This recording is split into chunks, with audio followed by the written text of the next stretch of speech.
Hello, everyone. This is Ed Breniger, and welcome to the Eddie Network podcast. My guest today is Sam Alaimo, a new friend who we're just now getting to know one another. This is a first conversation that we've had with one another, and I'm excited to meet you. And he comes from by an introduction from Mark McGrath, who's been on the show a couple of times. Welcome, Sam. Glad you're here, and look forward to getting to know you. Yeah, Ed, it's a pleasure. I appreciate you having me on. So tell us a little bit about who you are, what's what you're interested in, anything that you think is relevant to us having first conversation. Don't even know where to begin. We met through Mark McGrath. Awesome introduction. I met him through another friend of mine, strong military connection. So I was in the Navy. Um, I did my service probably 2007 to 2013, bounced around the business world. And then in 2018, co-founded a company called ZeroEyes with a couple other friends from the Navy. And our mission is to stop mass shootings in America. So we built a gun detection algorithm that could identify guns over existing security cameras. And the goal is to address what is a growing problem in America, which is the use of guns in ways in which they obviously should not be used. So to that end, I met Mark through my network. We had a couple of conversations, did a podcast, and fortunately got to meet you through that means. That's fascinating. Fascinating that that is how you wound up doing the work that you're doing. Um, how serious is the problem of mass shootings? I mean, I know it's serious. That's not what I want to ask. How widespread is it, and what does that look like? How do we understand that? It is prolific to the point that media often doesn't even cover it anymore. It used to be you would see it every single day, but there's so many news stories now, and that it almost seems as if it's so common it doesn't sell as much as it used to. So we're focused on it. It's by the nature of our work, we see them all, we hear about them all. We talk to a lot of uh, elementary schools, middle schools, high schools, businesses, military bases, subways, you name it, that have had mass shootings. We hear the stories. We understand what happened, why an M4 was able to get near an elementary school and cause the damage it did. And the whole point of the software we built was to be proactive, to identify a gun before a shot is fired. So an example would be the Uvalde shooting, which is fairly recent, to be able to utilize the existing security cameras. So all we have is the software, plug into the security camera, and then the moment that gun is seen in front of that camera, an alert is sent to the client location and to local law enforcement. So they can then enact their security protocols before a shot is fired. Because you find a lot of times in these events, law enforcement, the moment that first shot is fired, you get 100 different calls or more of contradictory information, how Mhm. many shooters there are, type of weapon systems they have, the exact location of the shooter. We cut through all that noise and we send them an alert with a picture, the location, the timestamp, so they know what the shooter looks like, the weapon system the shooter has, which often dictates the response, and the exact location of the shooter. So if you have this mass shooting at a school on a campus that's 20 acres or more, instead of the law enforcement showing up the front door and then having to figure out where to go and then holding because they don't know what they're getting into just yet, we literally drop a pin for them and we can get them to the exact location to stop that. One, what the police call is stop the killing, and then two, stop the dying. That's the whole point of the software. And these shootings are uh, yeah, you always want to get philosophical and figure out why they're happening. And there's a lot of people doing that, but we have a solution to kind of stop it right now. And some of the detections we've gotten are pretty powerful. And a lot of people are actually shocked when they get our software, how many guns are on their premises that they didn't know are there on a daily basis. Typically, you hear about the mass shooting when there's a shooting. You don't hear about it when there's a gun in a school that's not fired. But when our software is there, we identify gun after gun after gun that is brought into the school and whose trigger is never squeezed. So I think the gun problem is bigger than most people think. And for example, a teenager bringing a gun to an elementary school, why would you do that? And we're able to pick that up and send that information out. So it's been an interesting and dynamic game so far. That's really fascinating. Um, I I know that the question of why is probably one that really can never be answered. But the I wonder about why um, we celebrate, in a sense, celebrate these events Mhm. because they have a political agency to them, whichever side you're on. There is an agency, that there is a rationale for, a political interpretation of it. And so what I'm leading to is that it seems that what you're providing is a reason, a way for it to kind of dilute that kind of political aspect of it and elevate actually the science or the technical aspect of it so that you can address things proactively. It's a great point. Yeah, we're not bipartisan, we're nonpartisan. Like we have no political stance. We don't post on political issues. Everybody can agree that you should not have an assault rifle or an AK-47 outside of an elementary school. There's no debate about that. And that's the reason why we built it. And to your point about quote unquote celebrating the event, that is exactly what the mindset of a mass shooter wants. So when Hmm. they walk into that building, they're not there to do an assassination. They're not there to kill one person silently and swiftly. They're there to have their image taken, played on the news, and their name worshipped by the next tranche of mass shooters, which is the strangest phenomenon imaginable. But there are cults to these mass shooters. They develop their own sub-religions. And what that is a window of opportunity to detect them and deter them. And that's the whole point of the proactive nature is to exploit that same feature that they want and leverage it against them. That's why we built the software. Does it provide a way to identify bombs? No, we're solely focused on guns. The model was very difficult to build. So we found it in 2018. It took way longer than we thought to build, about 2 years. And the gun signature is so distinct that we built a model specifically for that. This is the pressing problem we want to solve right now. That's what got us excited. That was the passion project. Now we are being tasked to have models for different solutions. A lot of them are with the DoD, kind of R&D, research and development, that'll be applicable to the commercial environment once we get it ready. But right now, the sole focus is on guns. Bombs is a whole different ballgame. You're talking dogs, different technologies. That's something we have not gotten into yet. The gun violence is what we really want to focus on. So what this really does is it gives law enforcement a greater um, freedom to act, where they have a greater certainty about something taking place. Because I mean, I remember the Uvalde um, thing as one where the police seemed or law enforcement seemed to be passive in Mhm. not being sure about what they should do because they weren't sure about what was going on. But it sounds like what you're describing is that this gives law enforcement this kind of information, which allows them to have a better sense of what's happening on the ground. That's exactly what we want to do. It's pure situational awareness. Whereas going into it, there's typically that fog of war and that it's extremely difficult. Typically, first responders are trained to protect and defend. They're not trained to assault. They're not trained to Mhm. conduct close quarters combat like military units are. They're not trained to go out there with the intent to kill or capture an individual. And we're trying to give them the information they need to make them more effective at their jobs. Again, to cut through all that noise and make it very simple. The shooter is right here, looks just like this, has this particular weapon system. Now you can go out there and act and hopefully not hold and get there before more damage is caused. Um, how far has your technology spread nationally?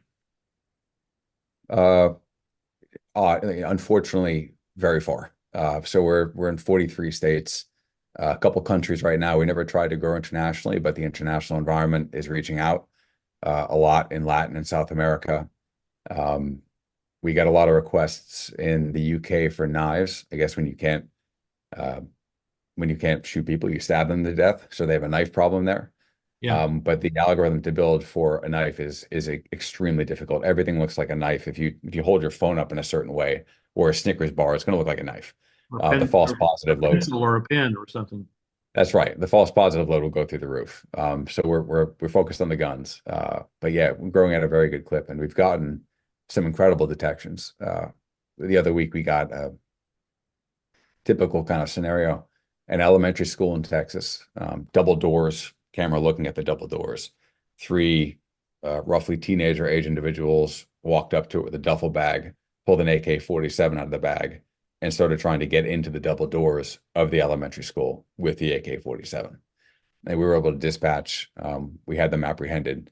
And that's one of many examples we get um, where this software is working and it's actually being proactive and not waiting for the thing to happen and then saying, what do we do about it? And as you said before, weaponizing it for political means.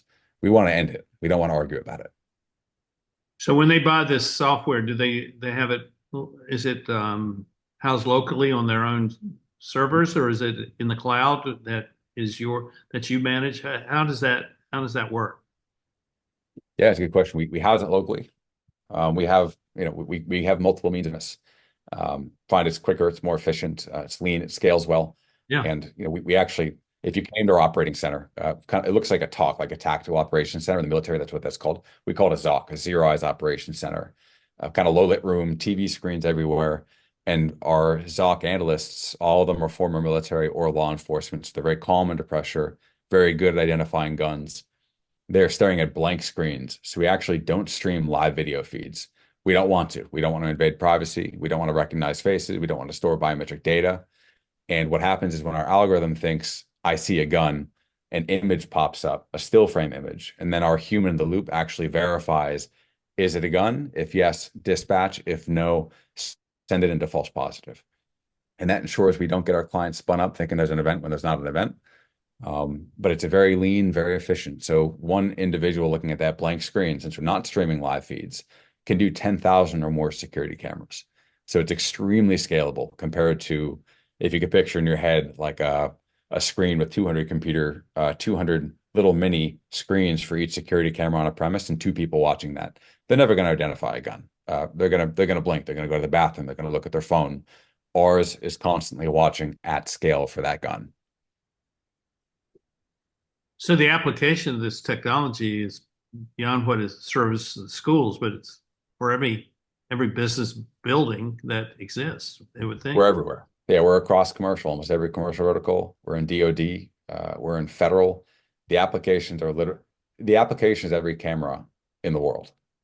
So at some point in probably a decade, every camera in the world will have some technology like this. Maybe not ours, maybe it is, but this technology is the way of the future. It's going to take these static cameras that don't do anything and make them all proactive, what we call left of bang, left of before the shot is fired.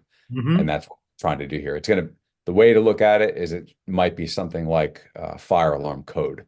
You're not going to be able to build a building without this sort of software in it. Um, and it's an interesting analogy to the fire alarm because far more people are shot than they are burning to death in a building. But the fire alarm is code for a good reason. So we think that we're kind of the digital fire alarm of the future. Uh, how should we understand mass shootings? I mean, I know that I know that they happen, but to me, it seems that the way we talk about it, the way we understand it, um, is not very clear. It's not very certain. Um, it um, because it gets wrapped up in politics too much. But um, how how do you all see a mass shooting? What's how do you have a definition for that? It is very difficult and very nebulous because everybody has a different definition. If you Hmm. look at FBI, Secret Service, state government, local government, federal government, there's always a different definition. Is it two or more, three or more, four or more? Does it have to be in a certain location, a certain number of guns? So what we do is we actually try to collect it all and then make something of it. So we actually built like an internal data center to try to parse it and not so much look at it as in general mass shootings in America, but per market segment. So I want specific data for K-12. How many shootings happen outside K-12 in a parking lot before they go through the front door? That's valuable information. How many shooters are typically? What's the typical weapon system? Is it an M4 assault rifle or is it a 9 millimeter, 45 millimeter? That is the information we need to then be able to provide information to our clients, which not only helps them understand the mind of a mass shooter and the value of the software, but their multi-layered security approach, because we're a specialist at identifying those guns. But there are a lot of layers that go into this, and we want to be that one niche, that one middle layer that is the perfect solution for visualizing, identifying visual guns. Um, so the definition is interesting. There are a dozen different definitions. What we really want, though, is the specific information particular to each vertical so that we can then help them deal with it. As far as like the top-down understanding of it, that is you know, that would be fun to dig into, but I'm not sure if it would help us accomplish our mission. Mm-hmm. So that means that the school system or the county commission or the town council or whatever the government body is that's actually entering into a contract with you all, they would be defining what a mass shooting is from their perspective and for their community. Is that right? A lot of them aren't too concerned with that. What they're concerned with is the presence of a gun.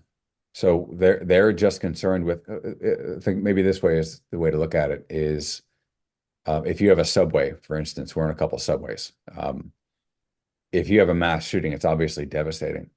But if you have someone even just pull out a pistol and wave it around, that's also devastating because everyone there sees that and they now know who's going to have a pistol and who's going to pull it out and who's going to be just crazy enough to actually squeeze the trigger. And our clients just want to know, is there a gun here? Not even to necessarily do something about it. They just want to know when the guns are there. Like a lot of our clients want us to dispatch even when they see law enforcement guns. Or if there's an ROTC detachment that has bolt action rifles, they still want to be aware of that. So it's not so much a matter of mass shootings, it's a matter of guns, period, to make sure the mass shooting never actually comes to fruition. So when we give them demonstrations of our software, we show it picking up many different types of guns, different carrying positions, high light, low light, different camera types, different camera angles. We've pre-gamed this as much as humanly possible so that in the real world, we're never surprised by an actual shooting, how it might take place. We want to make sure we train the model for whatever could possibly happen. I'm just totally fascinated by what you're telling me. Um, do you know Dave Grossman? I don't think so. Dave Grossman's a retired lieutenant colonel, and he Oh, did he write On Killing? yeah, he wrote on Yeah, okay, I Kill. read his book. Yeah. Yeah, and he was one of the first to um, go to a school shooting and counsel those that um, and I got to know him 22, 23 years ago. We was living in Hendersonville, North Carolina, Asheville area, and we brought him there to talk about video game violence because one of the things they had found was with these young boys who were doing the shootings is that they were using video games basically as a training mechanism. Mm. And the young man who had committed the shooting in Little Rock in the mid '90s, and that's where Dave lived. And never shot a gun before the day he did his mass shooting.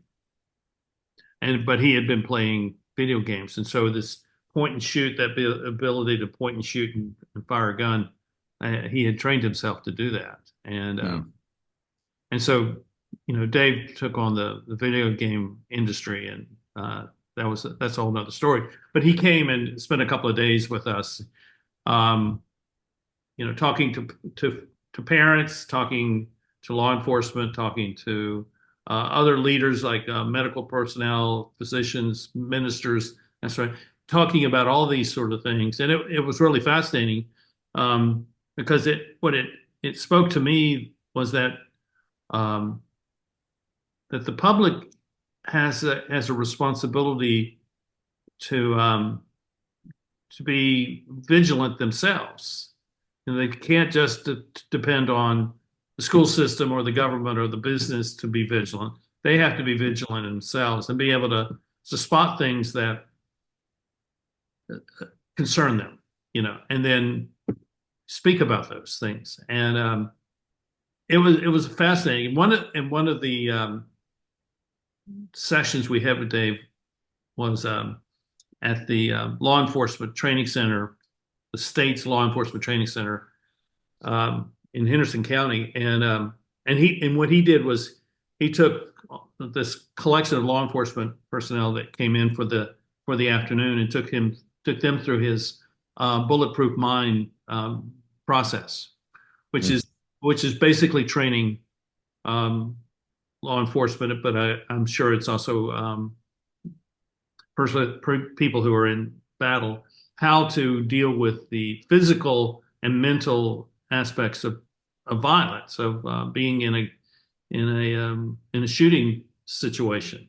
And it was really fascinating to go through that. I didn't serve in the military, but I've had family that have, and it was interesting to see how that so much of what we are dealing with is really operating at a very mental or emotional level, and that it's not enough to do what you are doing. It's also that we need to be able to walk into situations that are of a crisis situation and be calm enough to know how to address those in a way of, I guess, diffusing the whatever the emotion is in the moment. There's a lot of good stuff there. No doubt, culture has a role in this, and I look at it in a different way. People were actually, this is kind of really getting macro here, but people were far more violent before the invention of video games and movies before than they were after. If you look at violence in a state of nature, like in the pre-state days, it was typically about 25% of all males would die of violent deaths. One out of four of every male that lived would die a violent death at the hands of another male. And the violence rates, even today with these events, are extraordinarily low. So I'm not convinced that video games or movies are the problem, but I am convinced that culture is not doing enough to give these who end up becoming young shooters, these young men, some sort of productive outlet. Obviously, something's wrong. Obviously, there's not maybe a ritual process that has to be gone through, a mentorship process that should be gone through that maybe existed a while ago, because this phenomena of going after schools, churches, hospitals to go after the weakest and most vulnerable, that is particularly evil. And that says something to me.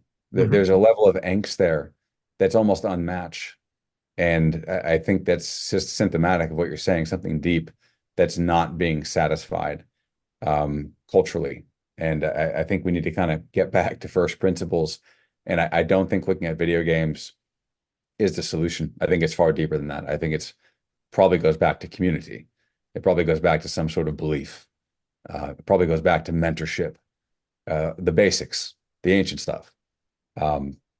So, Because so what was your childhood like? What what did you experience in childhood that prepared you to be the person you are today? I grew up in Northeast Pennsylvania, so we were lower class. My parents divorced when I was very young. Kind of place that used to be great back in the coal mining days, like 150 years ago, but since then has been declining. Yeah. So like not a bad place to grow up. A lot of woods, a lot of campfire stuff, a lot of free reign. I was free ranging the whole time, but not much to go back to. I wouldn't trade it for anything. It kept me real. I shoveled horse manure and I baled hay and I worked at the mini mart down the street. So it definitely kept me real, and it prepared me for everything that kind of came after in life. Um, why do you ask? I'm curious. Because I think there is a pattern that people enter into as a child that puts them in a position where at some point late teens, late adolescence in their 20s, that whatever they experience that was positive kind of dissipates, and they something else takes over, Hmm. whatever that is. I mean, I was both my sons were in Boy Scouts, and I was the scoutmaster for 8 years, Nice. and it was fascinating to um, experience the growth of these young men from the time they were 10 and a half, 11 till the time they were 18. And to watch that transition. I mean, we on average had about 35 boys in the troop, which is a large troop. And um, it was fascinating because they would come out of elementary school or primary school, age of 10 and a half, enter into sixth grade, and then that's when they would advance in the scouting program. And what I found was here they are at 11, 12, 13 years of age, and they're ready to take on the world. They're open to everything that is there for them. But so much of the structure of education, the structure of sports, the structure of all these things is really not oriented to expanding their perception of who they are and what their potential is as future young men. And um, and that and so we unlike some units, we were very clear on that the boys were the leaders of the troop, and the men and women, the mothers and fathers, were backup for them. And as the scoutmaster, my role was not to lead in terms of telling them what to do, but to lead by asking them what is it that you want to do, and then advising them on how they can learn how to do that. Right. And it was fascinating because some of those boys just took over. They loved that kind of, okay, I'm really ready to go take on leadership. I'm ready to take on responsibility. I like that. And what I found was that in many cases, their parents were not ready for them to do that because the parents had not matured enough to be able to say, son, you can go do what you want to do, and I'm there for you, but you're responsible for this. Yeah. And That's gold. and so the it was it was really great. And some of the boys, they finished, they're 18, they went off to college, and they got in trouble. I think one of the scouts that we had ended up in jail. Hmm. Those things happen. But what I realized was that the boys were not really responsible for the outcome of their life. That they were in essence um, developed to become what they were by parenting that in some cases was good, in some cases was not very good. I mean, one way of looking at it. Well, and so you have parents who wanted to elevate their child, who wanted to promote their child, and we had within the first couple of years, we had a new family join, and the father had been in corporate work life, and he was retired, and his son was a little bit older, and he came in having already. He was a new kid in town, but he came in already having earned his Eagle, and he Hmm. had earned it really young, like at 15, something like that. Father wanted to change the rules of the troop so that the only person who could be the senior patrol leader was his son. And so there was this high level of conflict between the ethics and the values of scouting and the ethics and value of the father in relationship to his son, where he had no real concern about anybody else other than his son, and he was going to promote his son. And the son was ill prepared to do that because the son didn't know how to build the relationships that, as a leader, so that they would follow him. I mean, these things are very obvious. I mean, you've been in the military, you understand these things. Was the outcome for that son, what was the outcome for that son, if you Well, remember? here was the outcome. So the father, he comes in and he gets elected to be the chair of the committee, of the troop committee. And I'm coming to the first meeting with him, and he says, I want to change the rules so that we always have a Eagle Scout as the senior patrol leader. Hmm. And his son is the only one at that point, in that narrow point of time, his son was the only one. Subtle. So he was advancing his son over against everybody else. And I said, and so here I am, the scoutmaster, and I said to the committee, well, you're welcome to do this, but if you do, I'll resign tonight because this is out of keeping with who we are. And I said, there are the 5 things that we should remember about who we are. These are the 5 things that I use to measure who we are. The first thing is that we want every scout to learn leadership. The second is we want every scout to advance. Third is we want every scout to have fun. And if they're advancing but not having fun, that means someone's putting pressure on them. If they're not advancing but having fun, it probably means that they're lazy. So we want them to advance and have fun. The fourth thing is that we will teach leadership through the camping program. If we went camping every month, and the fifth is that we will wear our scout uniforms as a symbol of strength and honor through scouting.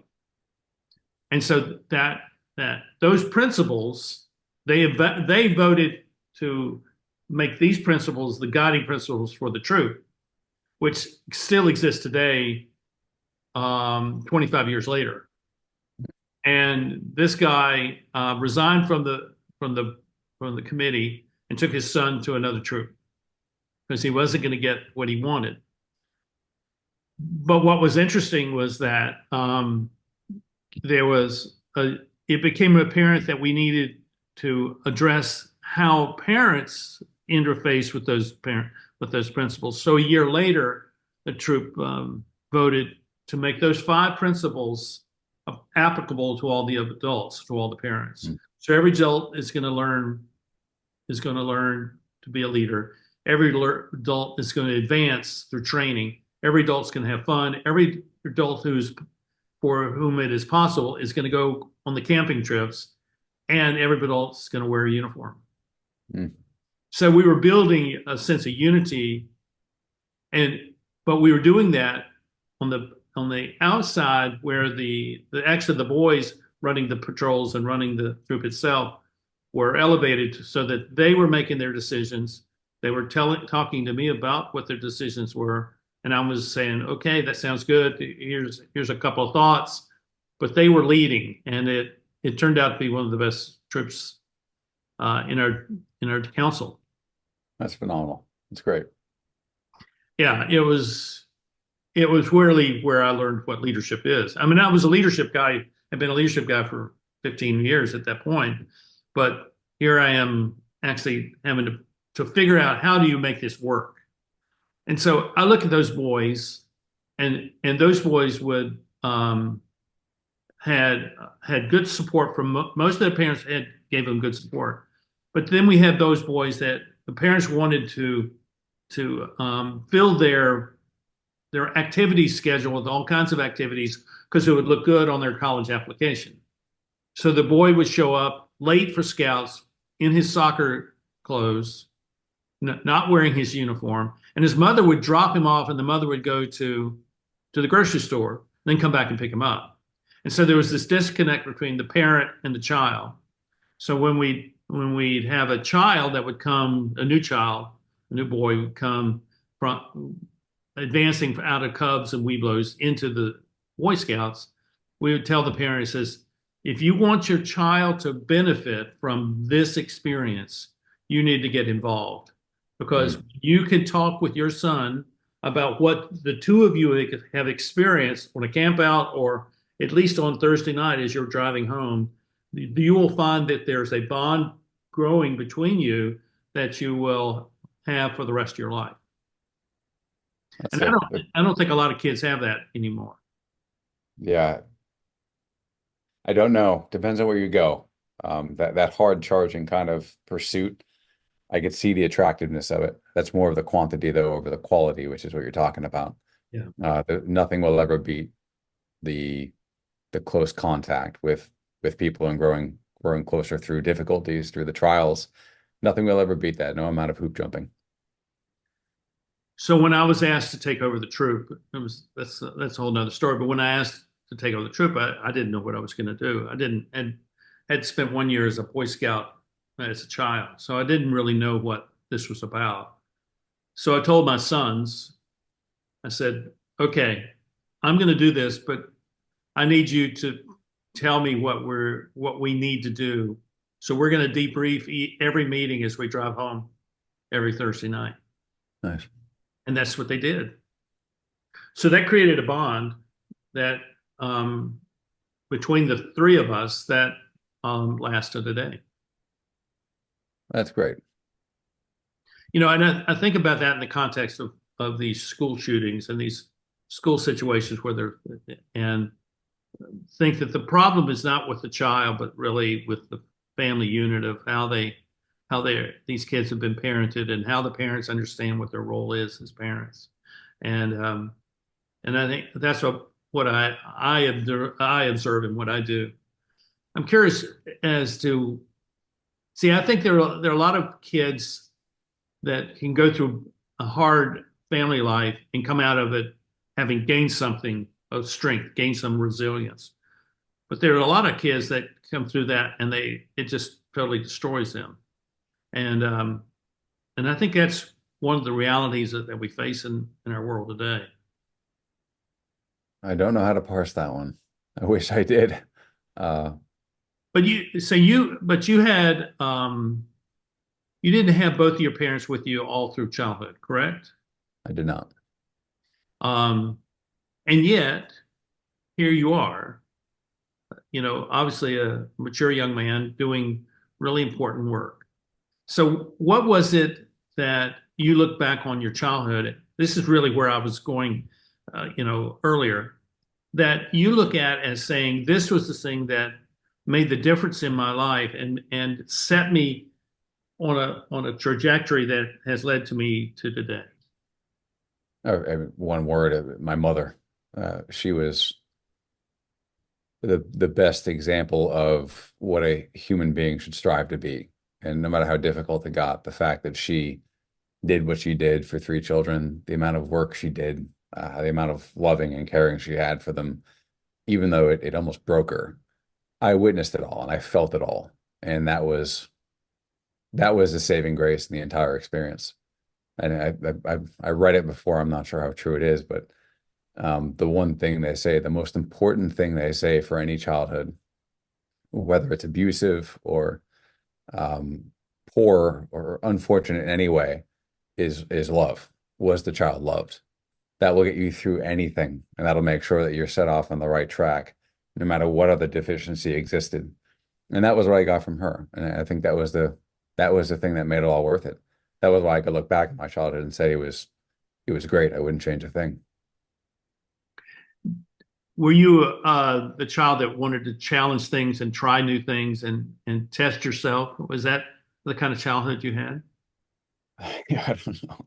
I don't know. It's so hard to look back at yourself and make that decision. I was free ranging. I was allowed to do whatever I wanted. If my mom punished me, she would unequivocally within 20 minutes come back and apologize to me for punishing me. So I was never grounded. I never had to do chores for something I did wrong. I was always on my bike. I'd be gone for hours. I'd come back when I come back. Um, so I loved the freedom and I loved the autonomy. And I loved being able to go in the woods or ride my bike 20 miles to the nearest town and just have a good time. And I wasn't a super big risk taker by any means. I just loved being out and about. I didn't get in trouble too much. I thought about her and the ramifications on her if I got in trouble, how much more stress it would be for her. Yeah, So in a sense, she didn't mean to do it, but because, we had the relationship we did and because she trusted me, I went out of my way to make sure I didn't cause extra stress for her. And that's why I acted well. That's why I tried to be a good kid. So again, her intentions were so right that I kind of just adapted myself to it, if that makes sense. it makes perfect sense. Yeah. And you're a good example of what a son can be. Hmm. Because I mean, my experience is very similar to yours, with the freedom I had, as a child. And I could walk out the door at 7 in the morning and not come home till 7 at night, and there would be no questions, you know. And climb trees and I climb on the roof and Yeah. crawl through storm drains and do all kinds of things like that. That were crazy things, but they're just boy stuff. I mean, it's just boy stuff. It's Yeah. all it is. And we don't think about it. And my grandmother, when I was about 12, my mother had had a bad water skiing accident, and she was never the same after that. And my grandmother told me and and so my grandmother reminds me, your story of your mother reminds me of my grandmother. My grandmother said, "You may do anything you want to, but do not bring shame to the family name." There we go. That's another crucial thing that I think is missing, that idea of familial pride. Yes. That is also ancient. That calls on something pretty ancient within us. This idea, it's not just me. Like I'm not just making myself look like a fool here. That's going to reflect well on everybody I care about. That is a very powerful concept. So what was that moment of decision when you decided you would enter the military? How did that? What was that scenario like? Yeah, when I was about 15, 14 or 15, I realized I had this compulsion to kind of find like the one thing I could dedicate every ounce of my effort to. I always had a very acute sense of almost like a stoic sense of how short and valuable life could be. And I wanted to unify it. So when I was 15, I did a primitive internet search of what's the hardest thing you could do. I didn't know anybody in the military. I just knew that they were tough. So I Googled it and I found the Navy SEALs. I said that's it. I'm gonna build my life from this day forward to make that happen. And I started reading every day and working out every day after work because I worked through high school. And that was the unifying factor. And my mom asked me, please try college. Uh, so I did for her sake. I made it a couple months and I quit and I enlisted and I went to SEAL training in 2007 and it was off to the races since then. What was that SEAL training experience like? I mean, most of us have never had that experience. So, describing that to us, I mean, I think we've seen videos and we've heard other people talk about that. There's a lot of that description online if you're interested in that. But what was that experience like for you? It's interesting. I would tie it back actually to our earlier conversation when it comes down to why would anybody consider doing a mass shooting? What is going on where a lot of young men don't feel like they have a purpose? Going back to pre-state, every tribe had a ritual process to signify, hey, you've reached a milestone. You now check the box like you did with the scouts. You have passed this next level. You proved yourself intellectually, physically, Right. and here's meaning in your life. And I crave that. It's one of the reasons why I picked that training. SEAL training is unique in that, and this is the primary reason I picked that program. It's called BUDS, Basic Underwater Demolition SEAL Training, and they're a bit different. And it's ruthless in the best sense, in that military training typically wants to break you down and then build you back up, whereas SEAL training wants to break you down, remove those who can be broken, and keep those who can't. They don't care about rebuilding you. They make it so brutally difficult so that those who stay are those who will just keep going no matter what, that they just have that thing in their head that doesn't stop. So Yeah. like my class started off with 250 people. And after what's called Hell Week, we had about 30. And that's an idea of how difficult it could be. And they do it for a good reason. They get they get a bad rap, especially nowadays with the softening of culture, saying it's unfair. But I think it'd be far more unfair and far more unjust to send people into the sorts of situations you get sent into and not have been tested Yeah. and not know what you are and not be able to trust the person to your right and to your left.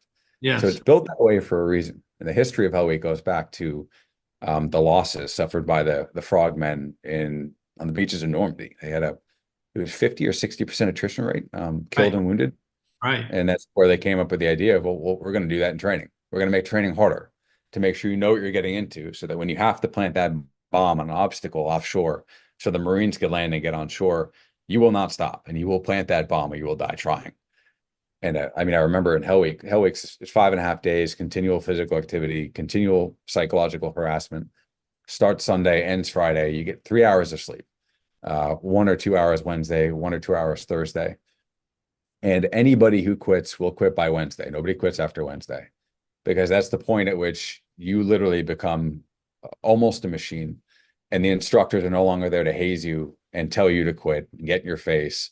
They're now there to hold the reins back because you will literally keep running and swimming and carrying your telephone pole until you die.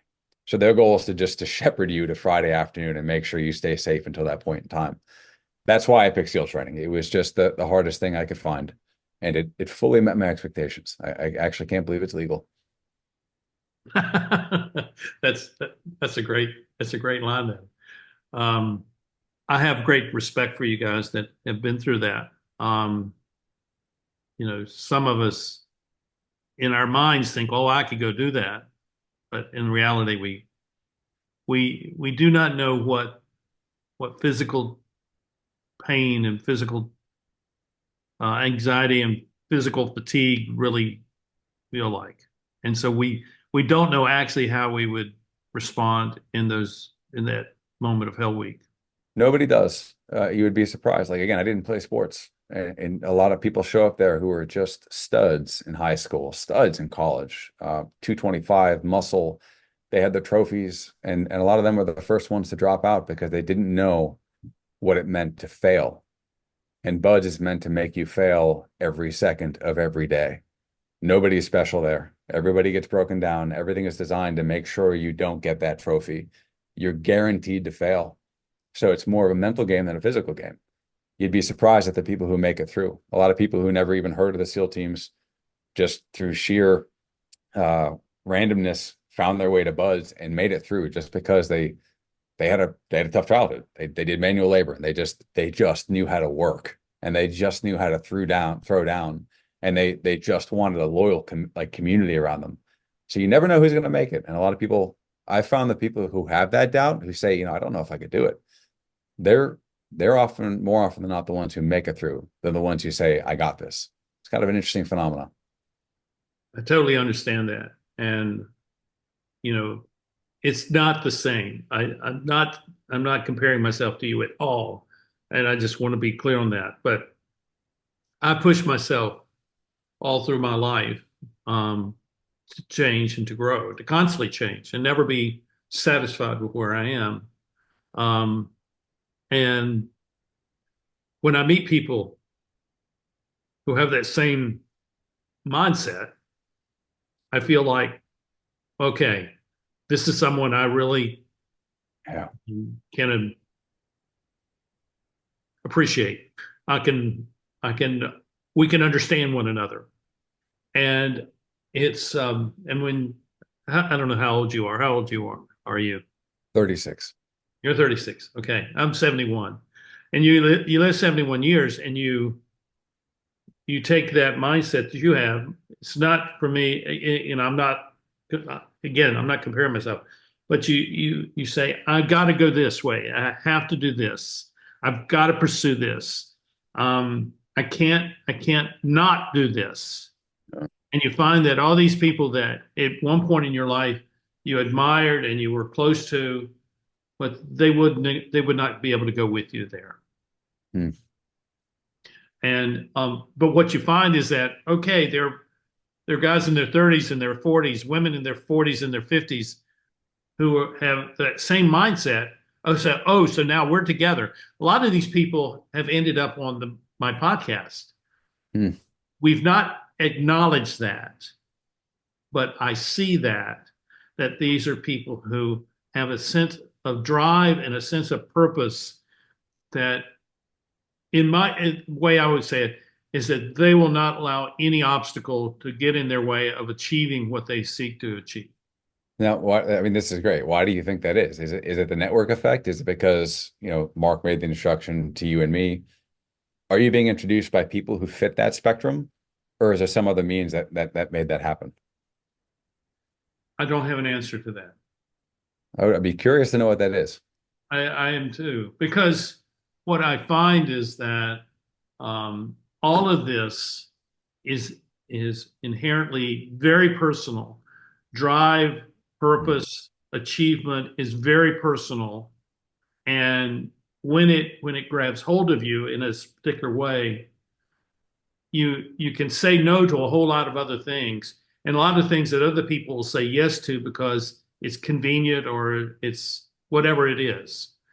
But you've got to keep going in this direction, and you kind of say, "Well, hey, I'll see y'all later. I'm going this way," and it's and then what you do is you find yourself moving into a new community of people or a new segment of the population who also share that, but they share it in a totally different way.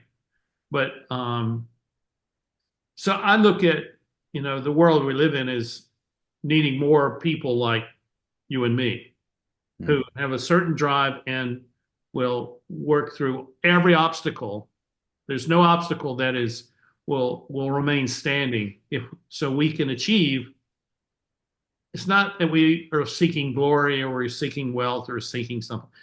We're actually seeking something deeper than that, authenticity or a sense of fulfillment or whatever that is. I don't know, exactly what that is, and it's different for every person. But by pursuing that, we will be willing to learn and to do whatever is necessary to get there. That That's doesn't mean we beautiful. run over people and we do things in a destructive way. I'm not talking about that. It's not winning at all costs. It's not winning at all costs. It's succeeding um, in spite of your own limitations. Yeah. There's something powerful in that observation, that intuition that you have. That's why SEAL selection process exists. You don't know who's going to be that, who possesses that. There's no test. There's no IQ test. There's no personality test. They've tried everything. You only know through circumstance. And that undefined thing you're trying to put your finger on, that sense, that they share this common vibrancy or vigorousness or however you want to define it. I agree with you. That's the universal common denominator to everybody who makes it through. And that is those people are invaluable. And it's interesting that that's your network right now. That's what's being drawn to you.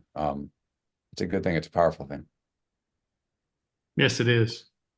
Well, I'm glad to know you, and I really wish you every success in what you're doing, because I think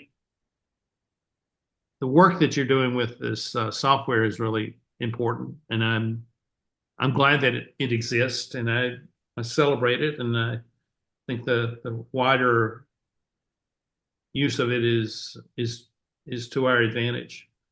But at the same time, I also wish your influence as a person who has achieved at the level you have achieved because of the experience of being a member of a SEAL team, that too becomes something which has an effect upon people who say, I want something similar to that. I want that sense of resilience. I want that sense that I can look at whatever the situation is and I'm not going to fade away or fall back in some kind of sense of inadequacy.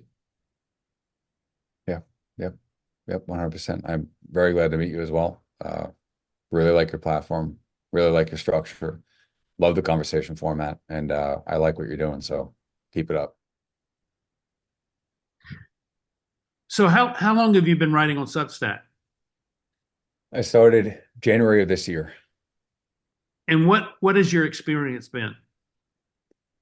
It's been it's a wonderful platform for people who want to start writing, who have let's not even say writing, thinking. Writing is just an expression of thinking. For people who want to think and get ideas out there, Mhm. Substack has been great for getting you some initial momentum. The algorithm model it's based on is brilliant. That's how ultimately we met. We met some incredibly interesting people and then through the iterative process of getting the sort of feedback you get on Substack, you actually grow way faster than you would than just putting writing out into the void or keeping it to yourself. So it's been a phenomenal experience so far. And even just the personal evolution and doing it for 10 months now has been unbelievably rewarding. I totally agree with you. I started in January of 2022, Mm. and the energy that I got from it. I mean, just um, after after that year, I had written over 200,000 words, All right. Nice. and I'm still, you know, podcasting gets in the way. But tell us tell us about what you're wanting to talk about on your Substack. Something that kind of give us a flavor of what the content is that you're bringing to us.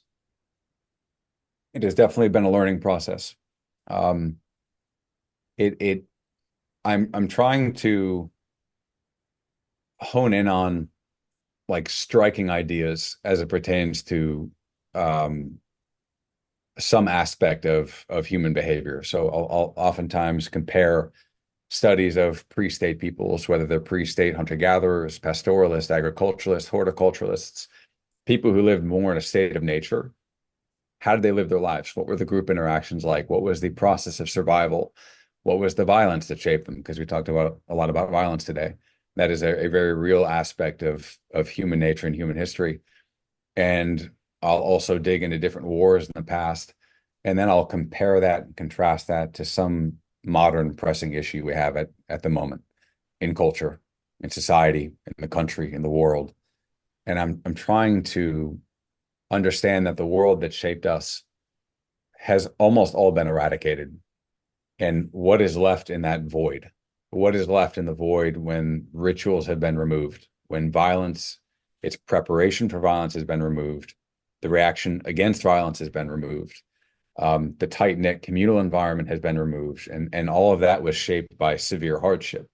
So that hardship kept us close together, and it shaped every single aspect of our minds and our bodies.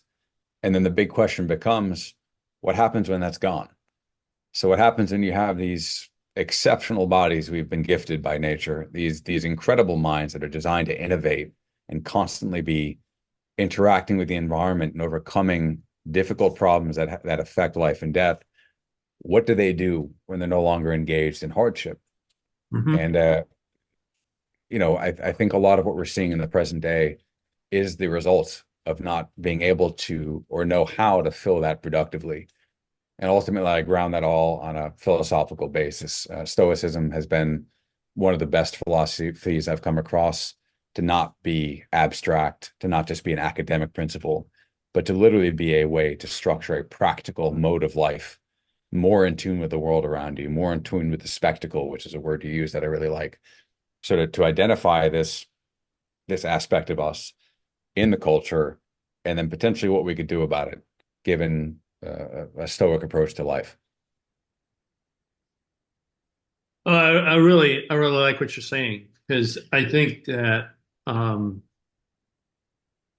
that you're right that the world that we have known is is disintegrating, collapsing, whatever it is. But um, but what I realize is that within the human being, within the human heart, within the human mind, there will always be that that essence which says, I want to be free. And I want to do that which is beneficial to my community. when we're recording this, we're right after the devastation of Hurricane Helene in the southeastern United States.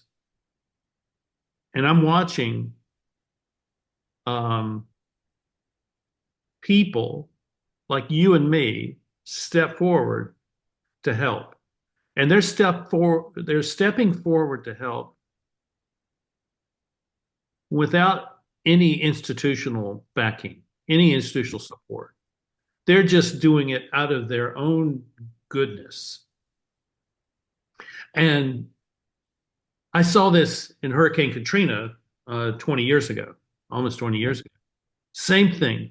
I, um, I, I got involved with that, and there was a woman I met down in Waveland. I think it was Waveland, and she was from Central Illinois, and I met her, and she had packed a clothes bag, and her tool bag, and went out and caught a ride on a long haul truck down to the Mississippi Gulf Coast and ended up in this town. And she said, "Okay, where can I help?" And she So started repairing houses. She started repairing, and then she got sick. She went home, came back in 2 weeks, and she started a nonprofit to take care of all these homes that were damaged. And it was just, I mean, I thought that's what a citizen is like. yeah. They see what is needed in the community and they take action.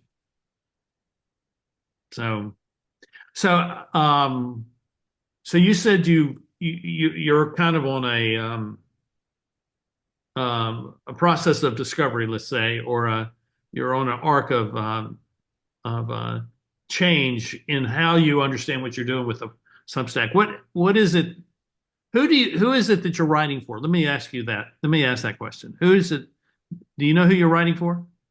No. So Other that when than they say you yourself? start writing, you always have to know who you're writing for. That's what they say. And one of the Oh, things I love about Substack is I get to write about what I love, and then maybe the right audience will find me. So I don't know if that's going to be true or not, but it seems so far to be the case. it is true. Hmm. It That's is. a miracle then. That is a miracle that no other writer before the invention of Substack has been able to leverage before. Um, I think writers have always written what they wanted to write, and people have found them. Okay. I agree with that then. Then it's the modern advice that's wrong. It's the institutional structure of writing and publishing Yeah, and that's a good point. trying to make money at it. Because I've been writing for 20 years, I've never really made any money on it. Finally paid off I mean, I have a book that I published in 2018, and only this year did I finally pay off all the cost of producing it. Right. And I'm making money. I think I made in the first quarter of this year I made $7.25. There we go. That's good. But it's a passion project. That's what writing is for me, at least. And it sounds like it is for you. I get to write about what I love. People who have an interest in it get to read it, offer feedback, conversations start happening, ideas start to form. And that's really what has been getting my mind to churn. So I have like this core idea, and then each essay is just a sniper shot in a different way, thinking about it in a different way, turning it around, inverting it, turning it inside out, asking Yeah. different questions. And then over time, you really begin to see the patterns and start to dig a little bit deeper, and the Uh-huh. mind gets a little bit more subtle in thought. And sometimes an essay really resonates, like you tapped onto something, and then you have the freedom to just do more essays on it. It is a great model. It's a great platform. Do you see the idea of a book emerging from this? I wonder about that. Um, it is a different beast, the book from the essay. And I love the idea of having the book and dedicating 12 or 18 or 24 months to that idea and just getting in it and living it and developing it. But there's also something to be said for if you set a regimen and you want to get one essay out a week. That's what I do every Tuesday, one essay a week. That forces the momentum. That forces the words to come out. It forces you to move that idea along. And then over time, who's to say that these essays, the core of each essay, isn't already forming the basis for that book? It's not forming the basis, the axiomatic ideas that are going to be the basis of that book that you can then riff on and get even further on in that book. So to answer your question, I would love to at some point, some point in time when I have the time, when my primary task and purpose is ZeroEyes. This is a passion project on the side, but I would love to do both essays and a book. Yeah, I think that the book becomes the thing which claims you when it says, "I can do nothing other than write this book. It's Yeah. time to do it." I I published. I spent 3 years putting this book, this Circle of Impact book, together, and I made some mistakes along the way. I could have done it differently. Certainly could have done it more cheaply, but I didn't. But I learned a lot from it. And then after it was published, I spent almost a year traveling the country doing book events. Mm. And when we were putting the book together, my team, I hired a group to help me, kept asking me, "So who is this book for? Who's this book for?" I said, and then they said, "Is it for the CEO? Is it for the HR department?" I said, "It's not for any of those people. It's for people who are in transition." What? Mm. We don't know how to market to people who are in transition. Well, that's your biggest market because everyone is in transition, and everyone needs to read this book. Right. But they couldn't grasp it because the mindset, the book publishing world mindset was you take your marketing avatar and you write to that avatar. Well, I don't think that works anymore. I mean, no, I think it works, but it doesn't satisfy what you and I are wanting, which is somehow to express ourselves in a way that other people say, "Yes, this is really true. This is where I am, and what do I need to do? How do I take this and put some light to it?" Yep. Yep. It's been a driving force. I call it the platform's called What Then. My favorite philosopher is Epictetus. He would say tiun, which is basically what then or so what. And Yeah, he would say it to the people he was castigating, or he would say it to himself when he was dialoguing with himself, because that's how the ancient philosophers would do it. It was through a dialectic, through a back and forth conversation, even if it was inside of your own head, constantly saying what then until you get down to the core of the idea. Can't get any further, can't get any deeper. And then you start to begin to touch on the truth and some sort of nuanced understanding of what it means to exist in this moment right now, or understand the world you're in and feel a bit closer to it. That is that's the essence of it. And that's one of the reasons why I like the essay format and someday the book format you're talking about, and seeing, does that resonate with people? And it certainly does. Just like the audience existed for your idea. The audience exists for most ideas. And I'm trying to follow the same footsteps you are. yeah, yeah. Would be people who come up to me at a Barnes and Noble, and they'd say, "I'd love to write a book." I said, "Don't write a book. Just don't. Don't even think about writing a book. Just write. Get your little notebook. Get your little notebook, and here's my little notebook, and I've got a whole stack of them over here that I've been filling up for 20 years. Here, go fill up your little notebook and just write something every day. Just write every day, every day, every day.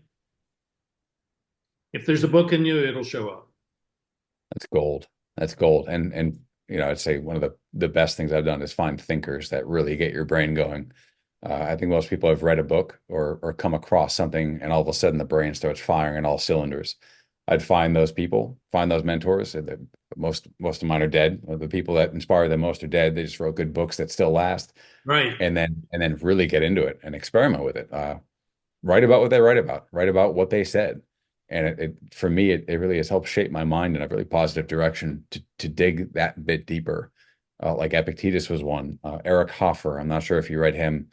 He Yeah. wrote True Believer. That they have once in a generation minds that should never be forgotten. And to read those and then start trying to write, that is been some of the best personal growth I've ever had. So you spent a couple of months in college, but you never went to college, right? Is that correct? I did a couple months there. I ended up finishing my degree online while I was in the Navy. Military is a great program. And then I got my master's from Columbia University when I got out. So I did actually get the on-campus experience after the Navy. Oh, very good. So most of those people that you read in those courses are probably dead, but many of them were writing for the audience, which is their peers, rather than for the audience who are the people, out there in the public sphere. And I think we have to have to recognize that Hmm. a lot of the stuff that has been presented to us as kind of the default way of looking at things are no longer the default way of looking at things. That that the way you look at things is may as well be the default way of looking at things. And when you decide that, yeah, I think I've got something here that is really valuable to a lot of people, all of a sudden your writing takes on that character, and people find that. That's what I have found. And the clearer you are, and you're clear because you're writing for yourself, the better it becomes. Yeah, It's that's great.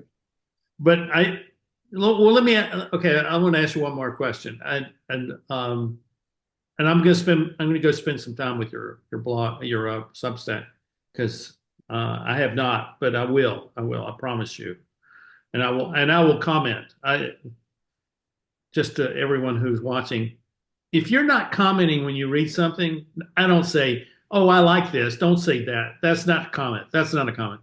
When you're not commenting and you're not engaging in conversation with the writer, like Sam or with me, then you're doing us a disservice, because what we want to know is what you think. We want to know what you think because we are giving you what we think, and we want to have that exchange. So that's just a word to you that are watching this.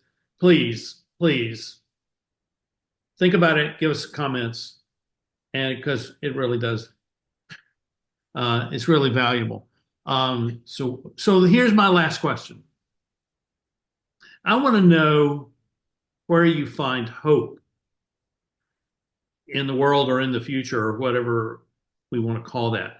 But I'm really want to focus on hope, because I'm finding is I ask that question that it's a difficult question for some people to answer, and they discover something that they didn't know that they were seeing that is good. So, so where do you find hope for the world or the future? It's extremely difficult to just come up with that riff on the fly. Okay. I think that is really, I think, the central thread in what I've been trying to write about and trying to triangulate is going from the very beginning, the crucibles we went through in the pre-state environment, the difficulties with famine, the difficulties with violence, um, and what is it that got us through all of that? Why is it that 20,000 years ago you could have this small band struggling with freezing temperature and struggling to get food every day, who can carve this incredible, beautiful little statuette out of a hunk of ivory? So Mhm. they come back to their cold cave at the end of the day after struggling to hunt and gather, and they probably hurt, and they probably have some sort of stomach infection, and they probably just got shot by an enemy band, and yet they pull out a piece of ivory and start carving a beautiful image of a woman. That is kind of what I think about. So our innate impulse is to do something beautiful and to believe that there's going to be something beautiful in the future as well. And it seems to really express itself the worse things get. And that goes back to my core idea of this hardship shaped us. And when the hardship's not there, there is a certain level of self-destruction that inevitably happens. And some of the happiest people I've seen are those who are just fanatically obsessed with an idea because they're focusing on the idea. and the impact the idea is going to have, and not on themselves.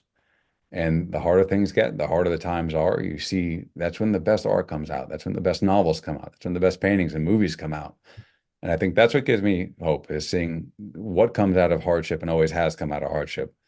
And when people say we're about to go through hard times, well, there's, in a strange sense, something to look forward to there, because I think we remember what we are when it happens.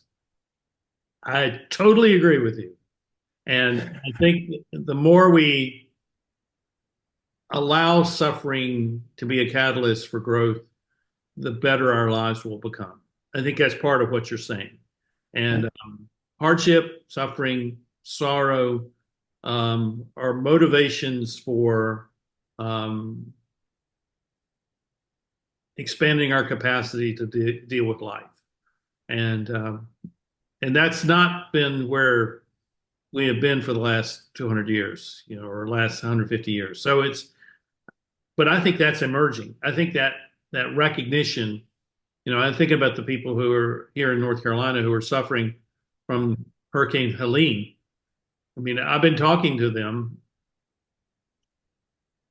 and you see Instagram posts saying the town of Chimney Rock is gone. It will never be back. And I'm saying, you don't know that. You don't know the people who lived in Chimney Rock love their town. They're going to go build that back because they want to. They have no choice but to build their community back. And that's what I think we're talking about, is that we have this resilience and we have this indomitable desire to advance the world that we know is there, but may have been diminished or harmed by whatever it may be. But I think that you're exactly right, and I share that hope with you. All right. Yeah, I think that town, for example, will come back with a vengeance. I think time will prove that one out. Oh yeah, yeah, and I see that in my involvement with this children's home, the Black Mountain Home for Children. As we begin to say, okay, this is really bad. This is really bad, but we'll overcome this. And I'm in the process of buying 20-gallon water containers for them, and I've already had a guy give me $1,000 to help cut the cost. Otherwise, I'm paying for them. And that's the way it is. People say, "Oh, this is a real need I can address, and I can make a difference. Here it is." I think that's what I see in what you're talking about, and what many people are talking about. And I think that cream will rise to the top, and we will see 20 years from now a better world than we see now. Wholeheartedly agree. Wholeheartedly agree. Well, as I say to a lot of my guests, if I can help you in any way, I'll be glad to do that. And whether that's introducing you to people that you need to know, whoever that may be, or whatever it may be. But I like what you're doing, and I have a deep appreciation. And maybe the last thing to say is that I want to treat you with honor, because honor is my core value. That over everything else, that's when I want to be an honorable person and treat people with honor. And when I meet guys like you, that's the way I definitely feel. I love it. I love it, and I appreciate it, Ed. Thank you. And all of you who are watching, I hope that you found something here today about what is possible in your lives. And I wish you well as you each individually seek to be your best selves, whatever that may be for you. Please sign up and hit the like button and leave a comment, if you will, so that we can be encouraged by your participation with us today. And we'll see you next time here on the Eddie Network podcast. Bye-bye.